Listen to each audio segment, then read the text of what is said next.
And hello guys, once again, welcome back to my channel and welcome back to Fluid TV. Isang mapagpalang araw po sa inyong lahat, saang sulok man kayo ng mundo. Ayan, maligayang pagbabalik dito sa ating munting channel. So, kaya naman ngayon ay magbibigay na naman tayo ng reaction video. Dito nga po sa upload ni Kuya Bal, no? Medyo matagal-tagal na ito, mga 2 days ago. Kasi hindi po tayo nakapag-reaction sa EDC. So, kaya naman ngayon ay, syempre, magbibigay tayo ng reaction dito nga po sa interview ni Kuya Bal kay Beyonce. So, talagang na-hot seat itong si Beyonce, no, kay Kuya Bal. Grabe, napaka-init-init ng mga tanong ni Kuya Bal patungkol nga po kay Beyonce at kay Papa Eds, no? Wala nang nagawa si Beyonce kundi sagutin na lang yung mga tanong ni Kuya Bal. Kaya naman bago tayo magpatuloy, baka meron pa sa inyo hindi nakapag-subscribe dito sa ating munting channel, please don't forget to hit the subscribe button. Isama nyo na rin po ang notification bell para every time mag-a-upload po tayo ng panibagong reaction video, updated po kayo. At higit sa lahat, huwag natin kalimutan palaging suportahan ang pinakaama ng Kalingap, si Kuya Bal Santos Matubang, si Ate Edna Vlog, si Kalingap Rab, at syempre si Jack Matubang. Suportahan din po natin ang ating Keyboys, Kalingap Partners, at ang ating mga charity vloggers sa Pilipinas. So, huwag na nating patagalin pa, huwag na tayong magpaligoy-ligoy pa. Panoorin muna natin ang interview ni Kuya Bal dito kay Beyonce. Panoorin muna natin to, guys. So, kumusta kayo ni Papa Eds ngayon? Anong update yung dalawa? Wala naman. Hindi napunta rito? Hindi po. Bibihira? Ay, kagabi po, inatid po ako. Saan galing? Sa ano po? Nag-shoot po kami po. Ano yung motor ang gamit o? Kotse po. Ay, kotse niya. Kayong dalawa lang? Mabait naman siya, no? Ano, pag umalis pa kayo, makwento ba siya? Makwento siya? Tahimik lang din? Tahimik. Sabi sa akin, yung saan nagbago po kami magpunta po dito, ay nagpunta po muna kami hospital po at nagpa-check up po ako. Bakit? Yung, hindi po naalis yung kakasakit ng ulo ko, tapos So, kumusta na? Okay na yung ulo mo? May nareseta man po si Doc. Anong oras kanya ito hinatid? Anong oras? Gabi na? Opo, gabi na po. Mabuti naman may tiwala si mama mo pagka Keyboys ang kasama. Tsaka mag-friend na daw po yun din. Sinapunta po si Kuya Edo. Ano? Doon na po natanong si Mama.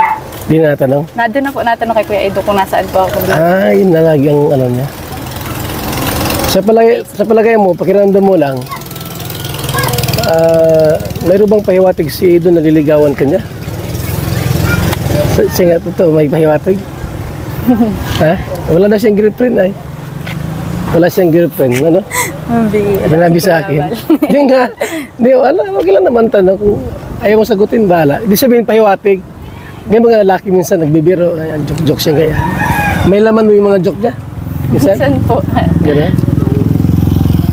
Ikaw, wala ka namang yung naramdaman parang something sa ano mo. Yung parang crush mo si Papa Eds. Naramdaman mo rin yan? Ha? Ano? Kuya Bal. Di ba tulad ni Kuya David, normal lang, kaibigan lang tayo. Si Papa Eds, kakaiba ba? May something na. Talaga? Sobrang mait po. Mabait kasi ano? Siyempre po. Mabait si Papa Eds? Siyempre po, hinahakaan ko na po yun. Matagal na po. Dati na? Di mo akalain na maging collab team mo? Pero noon, ano mo lang, nakikita mo lang sa mga vlogs. Tapos ngayon, hinahangaan mo na siya. Kasama mo na sa mga love team. Minsan ba ay niyayaya ka niyang kumain sa labas? Madalas na kayong kumain sa labas? Pag bago po mag-uwi, na Jollibee po. Jollibee kayo? Yung Jollibee po sa lang po. Maraming ulit nangyari, maraming bisis. May ilang ulit pa kayo ng Jollibee? Tuwing pag may shoot po Kuya Banas pa uwi. Kayong dalawa lang? Kayong dalawa lang? So, minsan mo, alam mo ganito, minsan ba mayroon bang panahon na isang linggo nang siya nakadalaw dito, naisip mo ba siya na, ba't kaya hindi nadalaw si Papa Eds dito? Naisip mo rin ngayon? Hindi man po kasi naalam ko man po na busy po sa pag-scout. Oo. Di, alimbawa kung ilang araw na 2 weeks na hindi napunta rito, hindi mo siya naisip o naisip mo din, naalala mo rin siya, Papa Eds. Ha? Nakakausap ko po Kuya Bal sa ano. Lagi kayo magkakausap. Kuya Pag may Bal. mga biyahe sa malalayo, nakakausap mo. Tumatawag sa'yo madalas dito? Po. Pag alam mo, nasa malayo siyang lugar, tumatawag sa'yo? Opo. Ba't nakapunta ka dito? Po. Nakapunta ka ba rito? Opo, may signal naman po Kuya Bal. May signal. Yung ano. So ayan na nga guys, no, talagang tinutulungan ni Kuya Bal itong si Papa Eds kay Beyonce. So talagang napi-feel niya, no, na siguro nakikita niya na may gusto talaga itong dalawa sa isa't isa. Kaya siya na lang gumawa ng kahit pa simpleng interview, di ba, para at least may magkaroon sila ng idea na ay, gusto pala ako ni Papa Eds, no? Sabihin naman ni Papa Eds na ay, may chance pala ako dito kay Beyonce. So parang napakalaking tulong po talaga ng ginawa ni Kuya Bal dito sa dalawang to. Para at least, no, magkaroon sila ng idea na gusto pala nila yung isa't isa.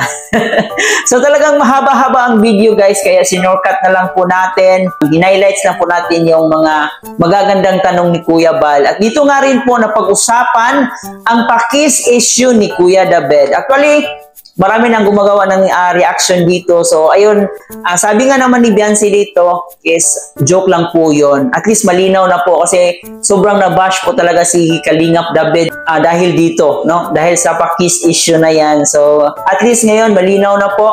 Lalong-lalo sa ating mga EDC solid supporters na joke lang po pala yung issue na yon. Pero alam naman natin na mabait talagang ito si Kalingap David, no? Siguro, kumbaga sa Bisaya pa, hilig siyang magbinuang. In my part, talagang naiintindihan ko siya. May mga tao kasing ganyan na mahilig talaga mag-joke.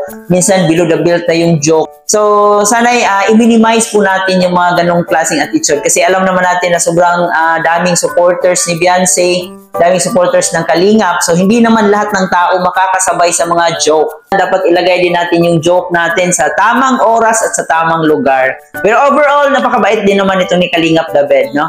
So, talagang napaka-supportive niya dito sa ating mga key angels.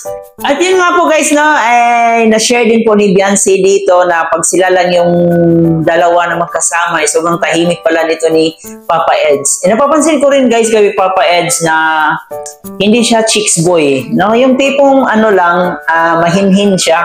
Hindi siya yung aggressive na tao.